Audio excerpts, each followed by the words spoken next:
we go.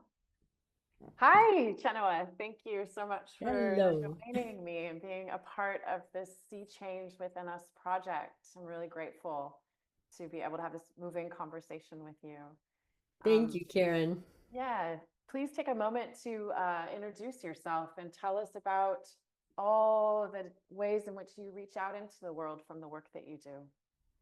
My name is Chenoa Egawa, and I'm an enrolled member of the Lummi Nation and also have family that comes from Jamestown, Sklallam.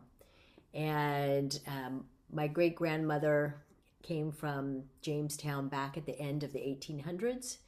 And it was at the time that the Point No Point, or the Treaty of Point Elliot was being signed, and the family moved up to Lummi, and they had an auntie who lived up at Lummi, and she was living in the woods by herself and was really lonesome, and so she contacted the family, and it was just my great grandmother, her brother, and then their two parents. So it was a very small family, and they decided to move, and they lived on the water in Jamestown. And so when they moved up there, my great grandma, and we call her Granny, the great great grandma, she was really missing being on the water because they were back in the woods. And but they all moved back, and they lived in this little house in the woods. And I guess my great grandma would said, "Oh, sometimes she would say, we're going to go down to the river," and she'd sit on the river bank, and she'd be wishing that the clouds would pick her up and carry her back home. And so, just remembering, they traveled by canoe too. They traveled by canoe, and they left, pretty much just had whatever belongings they could bring in their canoe at that time. And then they just had this tiny little house that we went and visited later, and they had a pond out there, and there's stories of the family there. So we're enrolled Lummi, but my great grandmother once told me we're Lummi, Sklallam, Flathead, Klamath. And so there was a lot more intermarriage of the tribes, and the way that the consensus came down, uh, people had to choose a tribe to enroll with, but we have that heritage that's there. And that was on my father's side, and he was also Hawaiian and Japanese. And then my mother, who's still alive, she's Scandinavian, so her father was Norwegian and Swedish, and then her mother was Scottish and English. And so I have a pretty diverse background, but I've always connected more with my native heritage. And I think that probably comes through because of the teachings around the nature and our connection to the land and the waterways, and I just feel the spirit of the teachings and the songs and the prayers and the stories. And so I honor all those lineages, but I really appreciate all the elders and the family members that have shared the wisdom that I feel is very important in the world today, especially because as human beings, we've forgotten so much about that connection.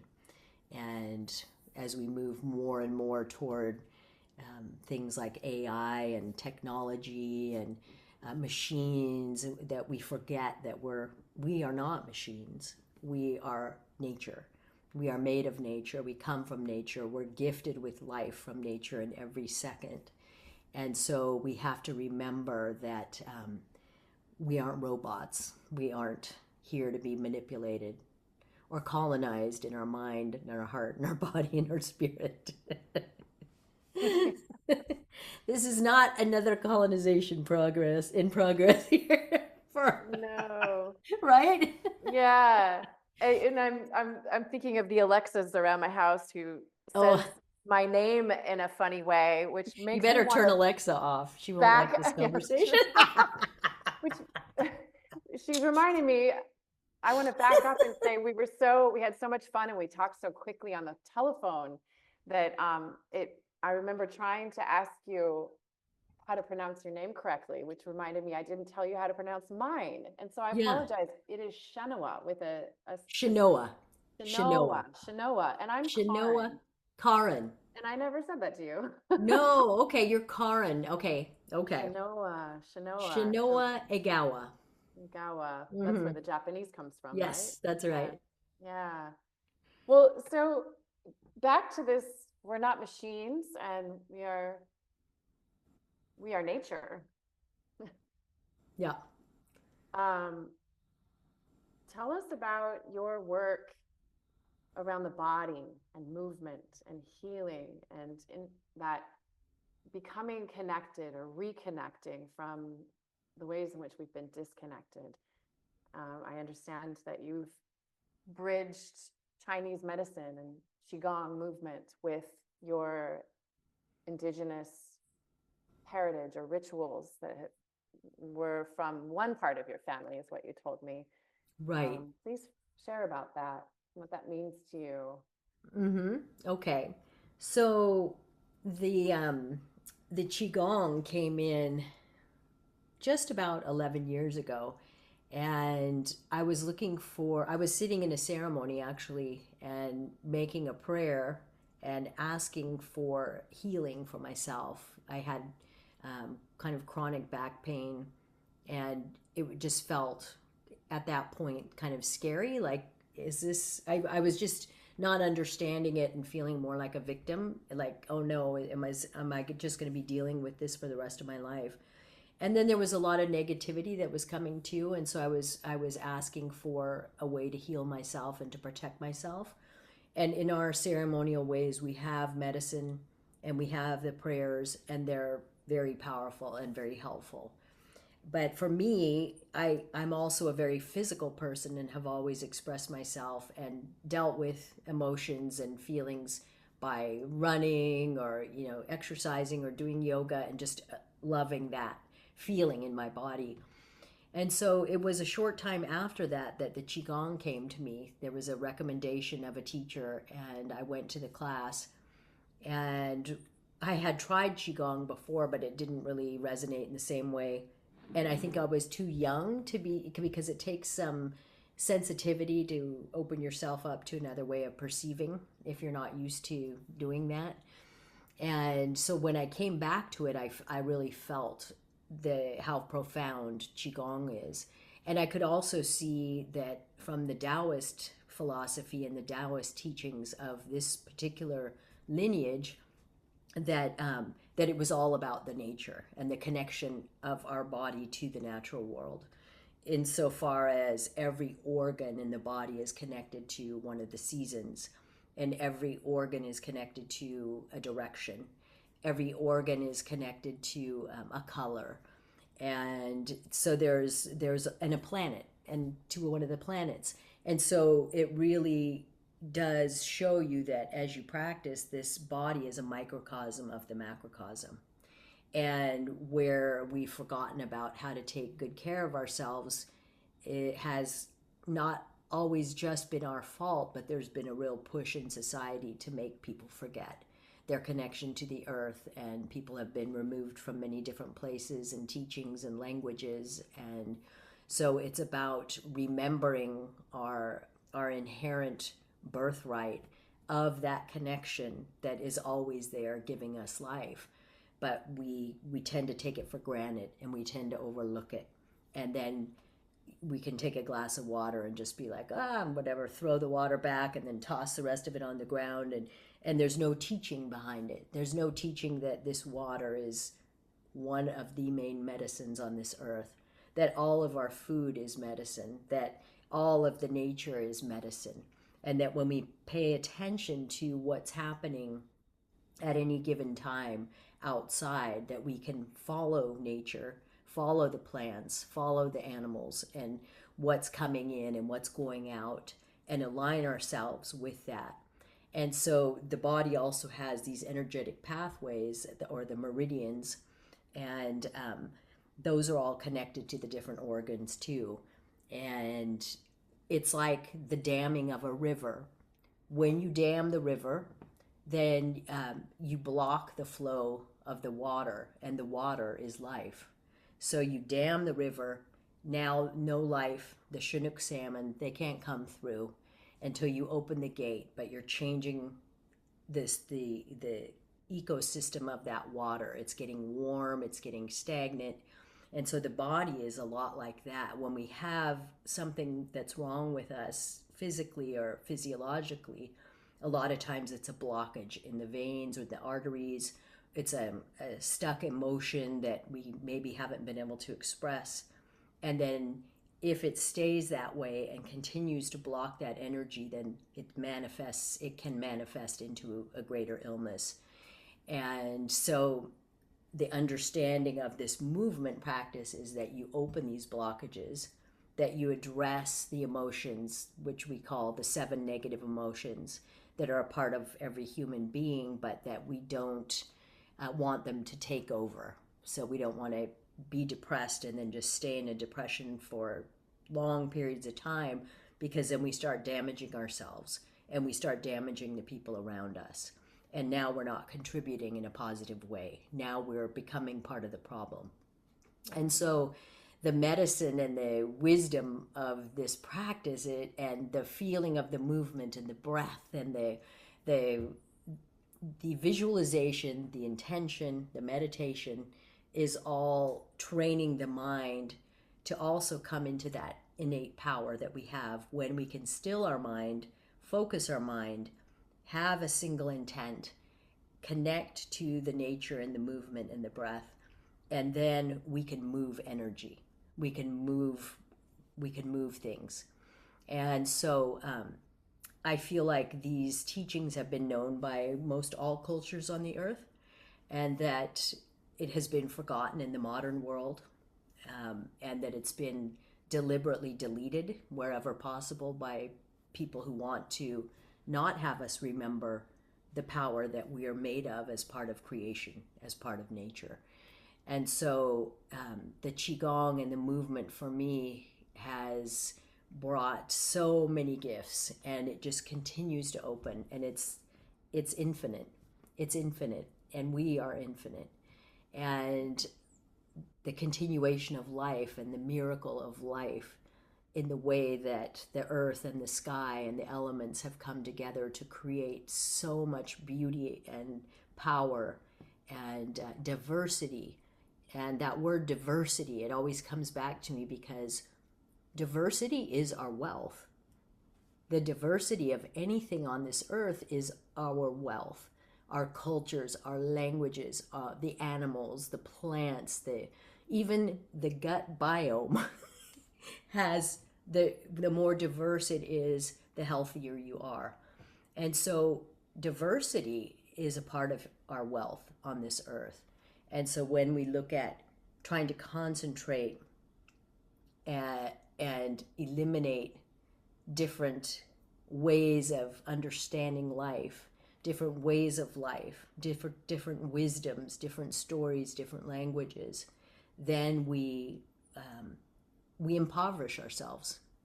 We impoverish the whole of the world, the whole of society, because that is the joy of being human, to hear and understand all the ways that people have been shown through their spiritual ways, from their beginning, from where they come from, because of their connection and their understanding. As Native people, I feel like we still have this, because even though we've been put on reservations, we still are in the same territory. And so the relationship that we have in these lands and in these waterways, it spans thousands and thousands of years. And so that connection is really strong, and the understanding is very deep. And when we move all over the planet, we lose the root of where we come from. And if we don't create that root in the new place, then we're just visitors that never really connect to the nature of the place and never really take care of it. Yeah. And then we have a mindset, Yeah. like someone we know who thinks we should just go colonize another planet called Mars. Yeah. Terrible. Yeah. Yeah. And your joy in the midst of all the crazy that we are seeing around us was so palpable when we spoke on the phone. I think we spoke the day of or the day after some crazy things that were being announced from our federal government, our White House. Um, and when I started this project years ago, it was directly from where you're speaking, and this um, urgency to get us to slow down Yeah. and to come back into the body, and to share this message that we have to come back into our own bodies in order to be a part of this collective body work. And you've Right. clearly done your internal microcosm healing and evolving and developing your knowledge, and finding that peace and that joy that is your center around, Hmm. in the midst of the storms that we're all around. And can you speak to your teacher? You invite people to come and join what you've learned. How do you manage? I'm not quite sure how to formulate the question, but speaking to the crazy of our time and Yeah. the need for our collective change. Yes. Speak about that individual, Yeah. um, and the work that impacts the collective. Okay. So it was interesting because 2 or 3 days ago, I did get affected. I let the news seep into my heart and mind a little too far. By the way, I've been watching a lot more Rachel Maddow since we talked. Yeah. It's so But grounding. oh, And she's also, so awesome. You're like, oh God, with somebody that smart on our side, we're gonna be okay. right. Yeah, she's just amazing. But yeah, I that day, well, I have a little mouse infestation in my garage right now, and because of the snow, no one can come out. So I was losing a lot of sleep, so I was really tired. And then I just caught some news. It was a complaint that this a lot of friends that I went to high school with have been posting that I'm seeing, oh my gosh, who was I going to school with here? But they were complaining about Beyonce winning the country music album of the year because she's not a country person, and how could they do that when these country people spend their life in their genre? And it just was, with all the pressure of everything else, I was just like, ugh, I was like, ugh, it just got into me, and I wanted to respond so bad, and I'm just like, just chill. But I kind of lost it, and I went out for a walk, and I was like, pull it together, get together, because this is not what you do. You stay in your center, and you do not lose your positivity, and you do not lose your joy, and you do not lose your connection to everything and allow something ridiculous to get under your skin. And so the thing that I did was I came home and I wrote to my class and just gave them all these really wonderful tips about spring. And the spring was coming the next day on the lunar calendar. So I just said, spring is coming tomorrow morning. Get up, open your windows, go out, bless yourself in the east direction, in the south, in the southwest. There's a blessing coming. There's a change of the seasons. And you're talking about the wood element coming And the through. wood element Wood is, element coming yes, through. we have gone into the liver, which is connected to the wood element, and now it's new growth, time to plant seeds of positivity and beauty. And so I came in and I did that, and then right away I felt better. So I said, what we need to do in this time is have a lot more kindness, a lot more kindness, and a lot more reminders for people to have that joy and to hang on to that joy. Don't let people get into your mind and into your heart and scare you about your life. Have sovereignty within your own soul, that you know where you stand in connection to what is real on this earth. And that is what I teach when I come together. And yesterday I send out my Zoom link, and I was like, I have all these photos because I do a lot of nature photography, and I was like, now put more beauty in there, put more kindness, more beauty, more positivity. And so I picked a really beautiful picture of Como Kulishan, our sacred mountain up there, and Which is Mount Baker. known as Mount Baker, but that is Yeah. the original Indigenous name. Yes. Yes. Yes. I just And so wanted I to say put, that. yeah, yeah. So I put that up, and I was like, how can you add more beauty to life? How can you add more happiness, because a lot of the beauty and the happiness is in the little things, and and it comes from the heart, and it's about wanting other people to feel good too. So when you give of your heart and you make somebody happy, then you uplift yourself too. It just happens that way. That's giving something beautiful to someone ensures that you're going to feel good too. This is the way it works. Yeah. And so in this time when I'm teaching in my class, I just bring the best and always try to bring humor and joy and positivity, and remind people to smile, because we also talk about the power of the smile. Mhm. And when it's a sincere smile and you can direct it internally, that you know this from Qigong too, that Yeah. And there's, Sufism also. yeah, Sufism talks yeah, about the smile and Rumi, the poem. it's so powerful. Hmm. This simple concept of remembering the authenticity of your smile and the warmth and the love that it generates when you direct it. And so then I always remind people to do that. And it's been the thing that makes me the happiest, actually, just getting together. I'm teaching the class, but being with everyone in there, it uplifts me so much. And so it's been great. Hmm. Yeah. That um, inspires me to lead into what I believe brought us together was the care and the concern for the Southern Resident Orca, which is something that can potentially be very grief, sad, bring on grief and sadness. And we just watched Mother Tahlequah carry her second calf. It's not her second that's died, I think, but it's her second that she carried Right. for many days.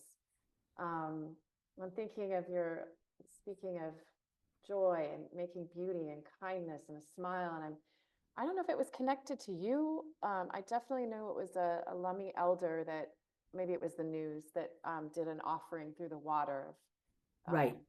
cedar bough and Yep. um, Was but it was Kinley, one of the Kinleys maybe? I can't maybe, yeah, you're right. and also some friends of mine And taking it Jewel down James's here. brother Mhm. also, I think it was Mm, his brother also mm. did something like that for the first time, I think, Yeah, that yeah, happened. in 2018. Um, I wanted to hear you speak about these, some people call them the soul of our waters, the Southern Resident Orca, the soul of our waters. And they're, as you know, but some people may need this reminder, I think we're seeing that they're down to 73 and they are known to be going extinct. And for me, it's a terrible, grief-stricken loss, what's happening. And I feel a really deep connection to them in the ways that I shared with you, in terms of having a mystical experience of actually 2 times in 2 days in a row being on Orcas Island and having them surface. And I felt like I was being spoken to, and an eagle swooped down. And then the next day I wasn't verbal, but it was this kinesthetic verbal feeling of being pulled back to the water and seeing them. And then, as I shared with you, that's when I learned of their matrilineal lineage, that the women are leading that, and I'll They're stop like the talking. people. They're like the Pardon? people. They are Yeah, like so the please, I want people. to just give you the floor to say whatever you want to say Hmm. Yeah. about this. So the same with our people, the matrilineal society. The story that I have heard is that um, back in the day, they say if you lived a really good life, then you would be honored to come back as an orca, and that they are our relatives, and that they are watching over us, they're connected to us, they were in direct relationship to them. They're much older than us, they've been on the planet much longer, and they are very intelligent and very conscious and loving, and the way that they take care of each other and the young ones. And I've heard that the grandmothers take care of the little ones as well. and that there is a concern that as they continue to pass on, that there aren't any elders among their pods, and that pod in particular, that can share the wisdom that they need to teach the young ones. And when I saw the first time that Tahlequah was carrying her dead little baby around, I really felt deeply that she, as an intelligent being that cares, was showing all of humanity, this is what's happening, because I know that you're not underneath the ocean seeing my world. I'm carrying my child that I've just lost to show you that it is serious, and that we are on one planet. We have one water. It's all connected across the earth. And this is what's happening. And it's not just for her and for the southern residents, it's for all species. And I felt like it was a wake-up call. And I feel like then it happened again. And I just don't understand how. I was thinking of a comment today earlier about common sense, and how common sense is not common at all.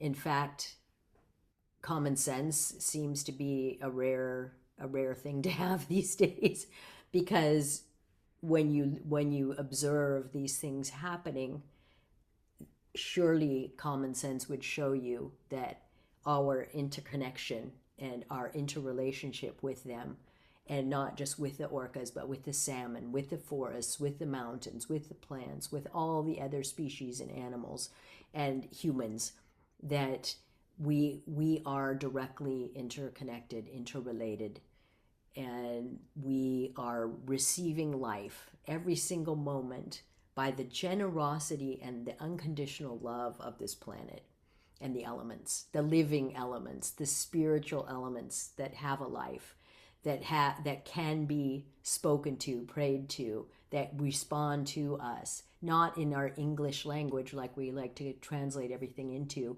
but to a language that comes from feeling, through a language that comes from a sensitivity that I feel like a lot of us have lost. Yeah.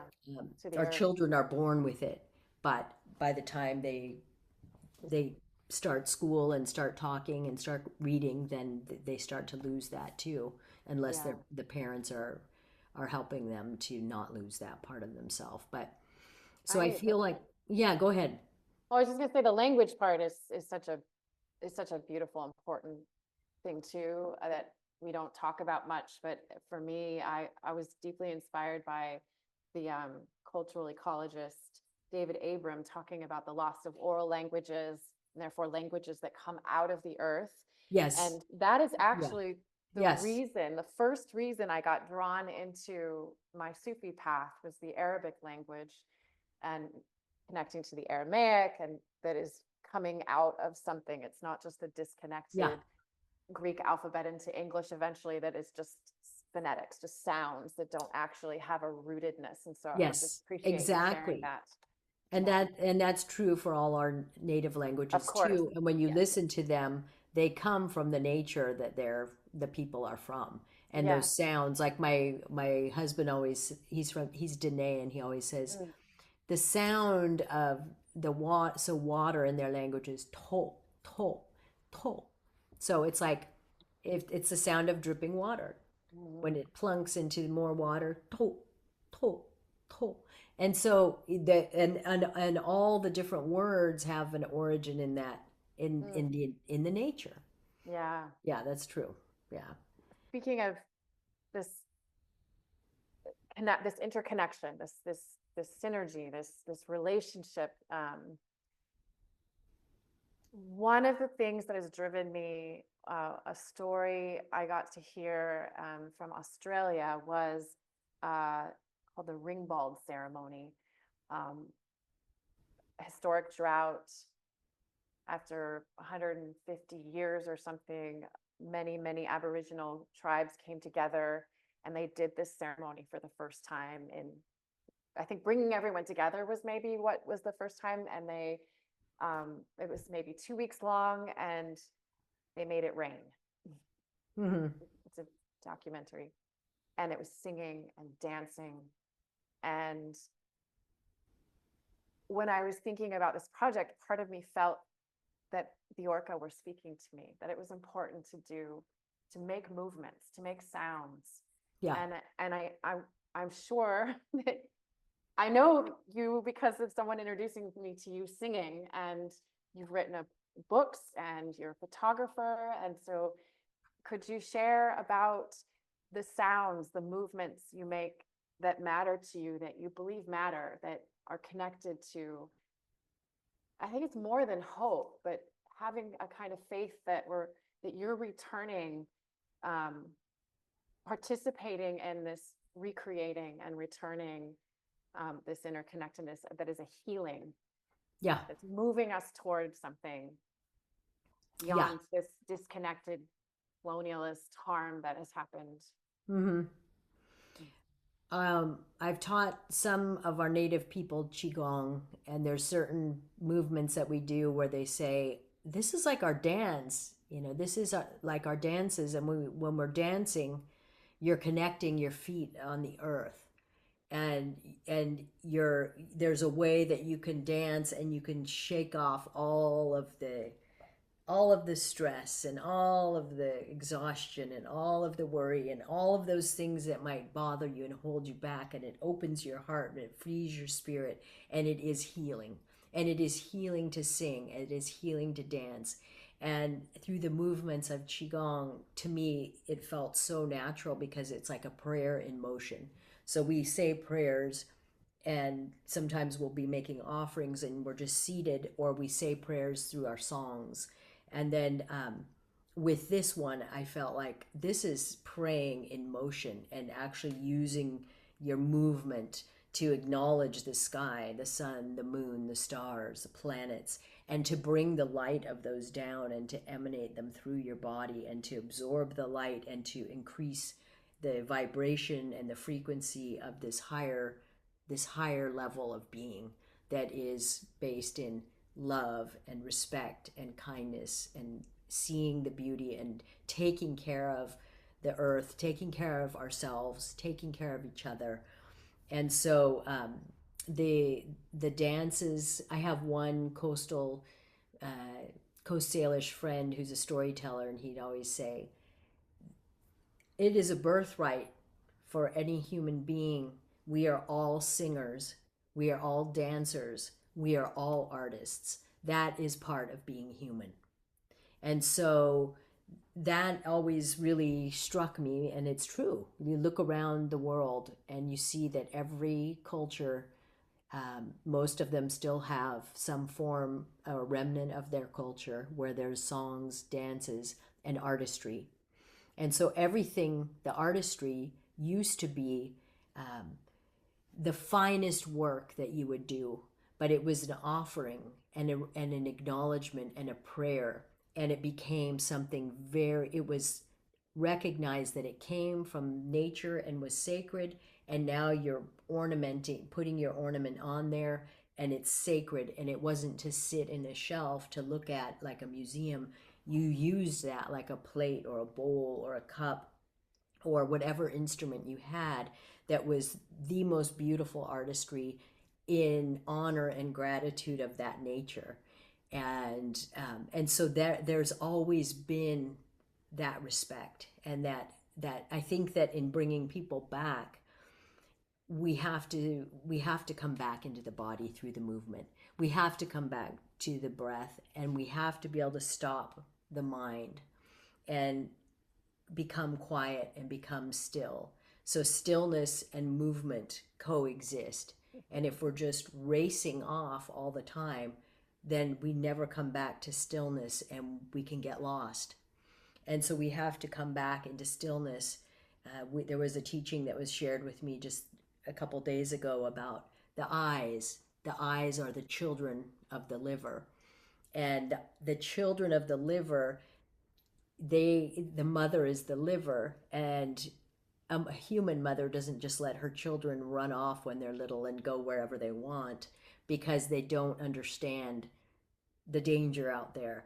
And so you have to bring the children back and focus them internally, and then you come back in, and your internal world is just as vast or even more vast than the outer world. And so coming back in is a very important part too, both Yeah. stillness and movement. Inner and the outer. I had a wonderful healer sing. We each got our own song they sang to us. And mine, he would sing to me about the move and the still of the move. And so whenever I'm talking about stillness, I'll just say the still of the move, because I just love that The phrase. still of the move. Yes. So movement and the still of the move. Oh, nice. Isn't That's that beautiful. beautiful? Yeah, That's that was really beautiful. That's Bradford, really beautiful. Bradford Yeah. Keeney of Sacred Ecstatics. Mm. Um, I just have these 4 questions that I ask at the end. Most of them you've addressed or touched on at some point, I think. So if there's anything more you want to say, feel just see what happens. Um, how does water shape us in our state? In our state Yeah, how does water shape us as Washingtonians? as Washingtonians, Yeah. um, I would go so far as to say water shapes everyone. We are conceived through water. We are we grow through water in the womb of our mother. We are born where the water precedes our birth, and in every day of our life, the water is there taking care of us. And the first thing we do in the morning is we get up and we drink water, we cook our food, we clean our homes, we wash ourselves, and we are in a constant relationship with water, and we are mostly made of water. And so our relationship, not just as Washingtonians, but as every living being on this earth, that relationship is essential to life. Without water, there is no life. And I think that there's an aspect of clearing and cleansing the waters of the mind and the heart and the body. And then when you do the work inside, then you will see the result on the outside. So we can want peace and we can want better things in our world, but we have to do this work inside. We have to change ourselves in order to make a change outside. Yeah, And absolutely. so the water is one of the number one medicines. The water is so generous and so loving. And when you think of the water on the top of the mountain coming down the mountainside, through the rivers, through the streams, the creeks, the underground rivers, through the rain, through the snow, the water gives to all life equally. The water does not decide that these ones are worthy and these ones are not. The water is non judgmental. The water is kind and generous. The water is joyful. The water is malleable. The water is soft. The water knows how to move to the path of least resistance. And so it doesn't just bang up against the wall all the time. It'll go around. And so there's wisdom to water. And I also love, sorry, I also love the phrase that water goes to the lowest places. yes, that was what I was getting to. Yeah, Oh, please say exactly. it. Say what you want to Yeah, say. so and ultimately water goes down to the ocean, which is the lowest place on the earth. And there's that teaching of saying, humble yourself, bow down, because there is all the treasure at the bottom, because it Yeah, all comes down to the lowest point. And yeah, so, yeah, water is everything. Water is yeah, everything. and water, the what we think of as winter and the 5 elements is the water element. And when we're in winter, we're at the barest essential. Is there anything you want to say to that from your experience of the water element from Qigong? The water element of the kidneys, so the kidneys have the prenatal life force and the postnatal life force. And so we're given that life force when we are conceived, and it's the state of our parents' health that determines our health. But there's a third component that comes from the stars and that timing of the universe. And so, depending on what's going on there, we can receive this third level of energy. But my understanding with the water and the kidneys is that the kidneys have the ability to transform themselves, just the way water transforms from ice to steam to liquid to vapor. Um, the kidneys have the ability to help all the other organs. So, say you have a heart problem and now you need energy to heal your heart, your kidneys will transform to the heart energy and they'll give the life to the heart. And so this is why the kidney water element is so vital. If you have strong kidneys, you're stable, you're grounded, you have vitality, you have longevity, and it has this transmutability. It can transform. And the way I think this is really important too from our native standpoint. When you pray to the water listens because the water, like all the elements, is alive. And when the water hears you, it becomes the medicine that you're asking for. And you take that medicine into your body and it restructures and heals you. So it's a number one healer. And it listens and it transforms. So it has that ability. And it can overcome the hardness. So you see water that's been running through a canyon for thousands of years and it shapes the whole canyon. It's the soft that overcomes the hard. Mm, we need more of that. Yeah. Don't we Yeah. today? Well, you keep sparking my curiosities around this whole thing, and I'm remembering, oh yeah, and then there's the element of fear that's in that Kidney. winter Yeah. season and kidney and water and the transformation of fear. Do you want to say anything more about that? Because So fear is they a big so negative this driver yes, of this human living. fear, there's a lot of fear that's being pushed on people now. There's a creation of wanting people to be in a state of fear. And so we have to remember that when we align ourselves with the nature, then we have that center that's strong. It's not somebody else coming in and giving us our agenda. We know our relationship with life. We know our relationship with what is true and what is the way that we need to take care of this life and this earth. And so the fear, it harms. It can harm the kidneys, can damage the kidneys when we're living in that fear. It cripples you too. It stops you, it paralyzes you, and then it makes you kind of unable to go out and do what you're here to do. And so it's a way of paralyzing people by the fear. It, yeah, it does. Do you think, heard people say that fear also drives one to be harming others? Like, is there anything, Yeah, because fear. it can cripple one, but what I about, think, yeah, yeah, I think there's a lot of fear. Maybe there's a lot of fear in why people are not more open to other people that they don't know. And it's a fear of not having enough. It's a fear that if these people are equal to me in some sense, if I acknowledge them as equal, then I'm not going to have what I need because now I have to give it to these people too.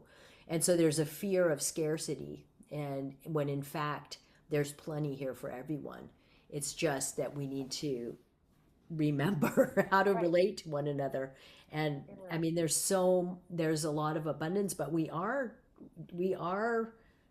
weakening the earth with the amount of extraction we're doing and the contamination of the waterways and how it's affecting all the life in the water and on the land yeah, and in the soil. And yeah, but yes, that is that fear that is creates racism and division and judgment and hatred. I think that maybe there yeah, is a lot of fear there. I'm not going to say there's maybe fear. There is fear there. yeah. And it Fear, makes, and it's small. It's like your vision is very small, and your fear keeps you in this little bubble where your reality is very limited.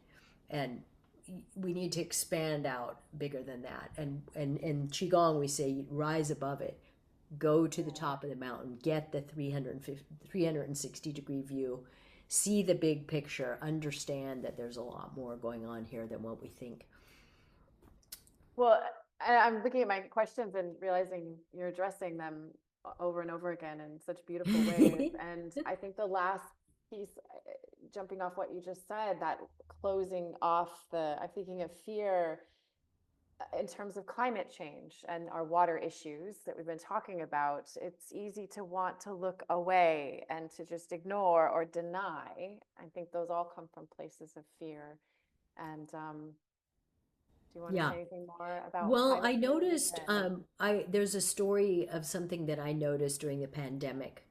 And I remember the time when we all had to go into our homes and isolate. And I live close to the water, so I can go out and walk down to the beach. And we'd been on lockdown for, I don't know, 2 or 3 weeks at that point when the pandemic started really kicking off. And I walked down to the beach, and there were seals laying on the beach taking a nap. And usually there's not a lot of people that walk there, but there's always some people. But I could see instantly that nature was much more relaxed without the people. And I was walking down the beach, and it was a gorgeous day, beautiful day.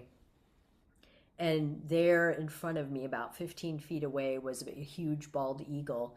And usually we would be like seeing each other and it would have taken off way before. But I could tell the eagle was really relaxed too, because I got within 10 to 15 feet before we both saw each other. And then it looked up at me and it was like, ah! And I was like, ah! And I just realized how peaceful the world was without all the interference from the humans. And I could even see in the light when I'd get up in the morning, there were different colors that I haven't seen in the sky and in the clouds for a long time. And I felt like I'd been transported back to my childhood, and how things have changed so quickly that our children don't even remember or know what it was like when we were children, and what the nature felt like then, and how the colors have changed, and how the air has changed, and how the sound has changed, how there's so much sound that you can't ever listen to silence anymore. And we went to Hawaii during the pandemic, and we had gone before when it was tourist season, no pandemic, and we were swimming at this one beach, and all of the coral reefs were dead, all just gray. You put on your mask and you swim, and there's the coral reef is dead. 2 years into the pandemic, we went to Hawaii, and we went to that same beach, and all of the coral was about 6 inches tall, and there were fish coming back, and I was just like, oh my God, it's already restoring. The earth is already restoring itself. But humans have to change. We want to have new power, new sources. We want to have solar panels, and we want to have electric cars. Well, all of these are contaminants as well. The way you have to extract minerals to create those things are also destructive to the earth. And the only answer is to simplify and to use less energy and to come closer to the earth. So I feel like we really that was a really beautiful story from the pandemic, just seeing how the earth, the nature was very happy without us. So do yeah, we want to be here, or which will way do we nature want to just will go? nature just Yeah, kick us off and yeah, heal? yeah, You know what I yeah. mean? Yeah, I do. You're reminding me of my the interview I had with the head of Gonzaga's Institute for Climate, Water, and the Environment. He talked about Thomas Berry's work, that are we going to be a technozoic society or era? Or are we going to be an ecozoic era that we're entering into? Are we going to try to undo all our problems and resolve them with all our human folly? Or are we going to actually integrate back into understanding our part in the whole?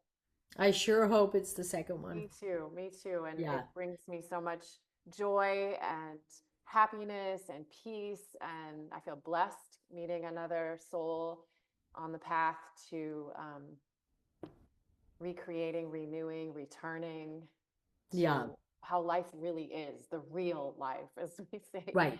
Right. in Right. symbolism. Al haq, the real. Yeah. Yeah, al Yeah. haq. Oh, thank you so much, You're Chenoa. welcome. Did I say it right? Chenoa. Yeah. Karin. Chenoa. Karin. Thank you very much. Is there any final thing that is stirring in your heart that you would like to say? um, there was one thing about, when we talk about the Salish Sea and the dams, and we talk about protecting the Salish Sea, but the elements and the water, they don't have borders and boundaries. Borders and boundaries are created by humans. And so this water has not just been in the Salish Sea, this water has been everywhere on the planet and in and out of different beings throughout time. And water knows how to heal itself, cleanse itself, purify itself, renew, and give new life. And so we must stand with the water, and we must stand with the salmon and the orcas, and we must take the dams down. And then we must see that we're all connected, that it's not just Washington, it's not just the Salish Sea, but we're all connected. We're all related, and together we do have power. Together we have a lot of power. And I think I heard it said that it was like 3% of us on the planet, that if we all have that same heart and that same vision, that frequency and that vibration can flip what we're in right now. And 3% is not a lot of that, of the people on the planet. And so there is hope. There is hope. And so our work is important. What you're doing is important. And meeting you and stretching out across new relationships, forming new relationships, it's important. Supporting people of the same heart and the same spirit that are doing good work in unique ways, it's important.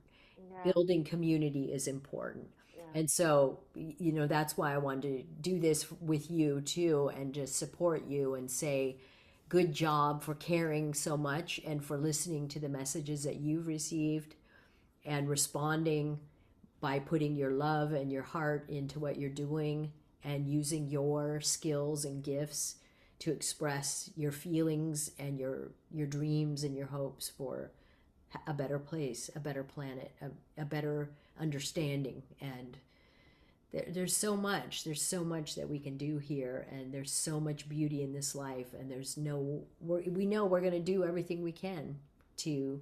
That's what the life is for. That's what this life is for, I think. So yeah, going back to your sharing about diversity, it's diversity in unity, coming together. Yes, Yes, diversity is wealth. Yeah, You do not want everyone speaking the same language and eating the same food and wearing the same clothes and it's like the beauty of all the cultures and ways of life is like the most wonderful thing about this earth. It's amazing. It's amazing. Well, thank you so much for sharing from your heart today. Yeah, I hope it's useful. I know it's just kind of a lot of long talking, so hopefully there's a piece or two that'll come out and be helpful to the flow of what you're doing there. Of the flow, a moving conversation. I The flow. I say to people that are in and out on different parts of this project, there will be so many, what is it, metaphors or puns? That's what I'm looking for, the flow. Yeah. Okay. Yeah. Thank you so much. All right. So we'll just be in touch.